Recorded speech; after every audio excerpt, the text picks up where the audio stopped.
Assalamualaikum warahmatullahi wabarakatuh. Selamat pagi Bu Enda dan teman-teman semua.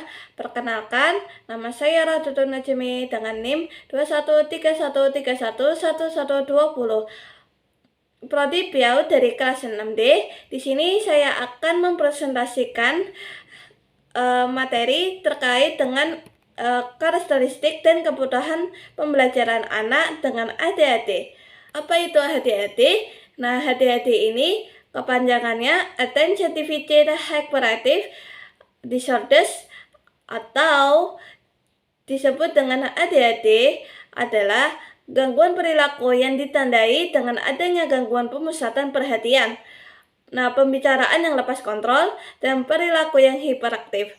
Nah, dalam hal anak ADHD ini, anak itu juga penyandang disabilitas mengalami kelainan mekanisme pada sistem saraf pusat yang mengakibatkan anak-anak menjadi hiperaktif, tidak bisa beristirahat, berperilaku tidak sabaran, kesulitan untuk memusatkan perhatian, dan impulsif. Perbedaan anak ADHD dengan anak aktif. Nah, anak ADHD ini dibagi menjadi 6. Yang pertama, tidak fokus. Nah, tidak fokus ini biasanya tidak bisa bertahan untuk bermain lebih dari 5 menit. Kasih waktu 5 menit itu anak ADHD-nya itu tidak bisa lepas dari permainannya itu, dikasih waktu juga apapun. Nah, yang kedua, ada sulit untuk memberitahu. Nah, sulit memberitahu ini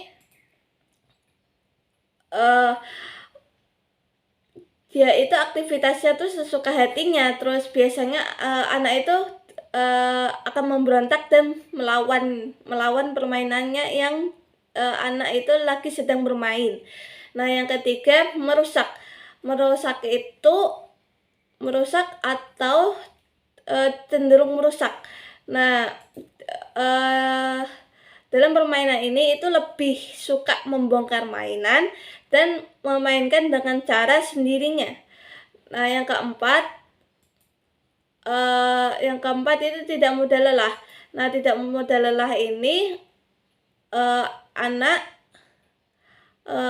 anak itu semua aktivitasnya itu lebih tanpa tujuan jelas. Nah, yang keempat, tidak sabar dan cenderung agresif. Nah, anak ini tuh tidak mau menunggu dan sering merebut benda yang dipegang mainan. Dia juga cenderung agresif itu terhadap sama teman-temannya kayak gitu. Terus ada juga anak aktif. Nah, lawan kebalikannya anak ADHD ke anak aktif.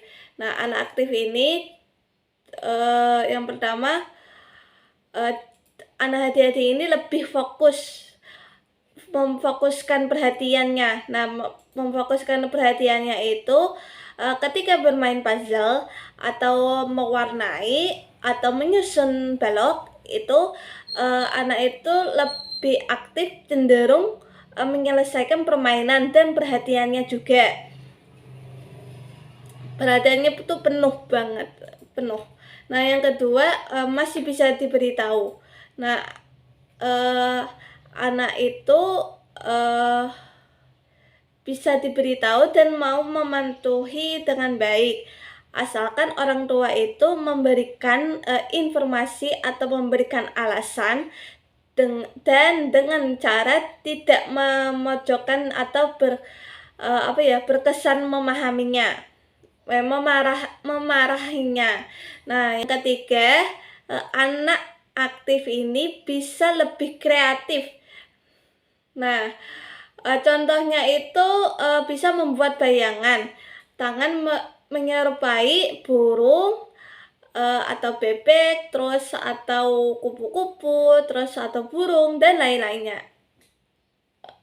Terus yang keempat, lebih sabar.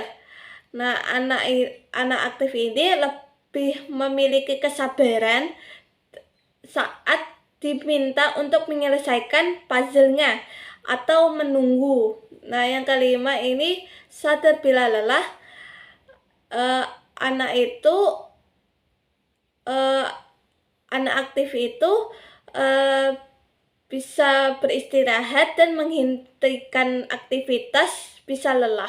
Selanjutnya, kebutuhan pembelajaran ADHD. Nah, ADHD ini media pembelajarannya itu adalah digunakan untuk membantu siswa mengerti akan informasi yang diberikan oleh guru. Pada mahasiswa ADHD biasanya kombinasi visual, audio, dan audiovisual merupakan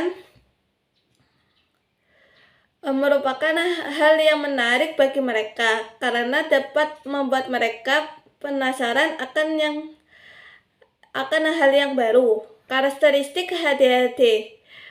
Nah, karakteristik HDHD ini dibagi menjadi 3, yaitu yang pertama ada inattensi. Inattensi ini adalah kesulitan memusatkan perhatian. Yang kedua, impulsivitas. Nah, itu kesulitan menahan keinginan. Yang ketiga, hiperaktivitas. Nah, itu kesulitan mengendalikan gerakannya. Untuk lebih jelasnya lagi dari karakteristik anak ADHD ini, yang pertama tadi ada inattensi. Nah, inattensi ini kan seringkali gagal memperhatikan baik-baik terhadap sesuatu yang detail, membuat kesalahan atau sembrono terus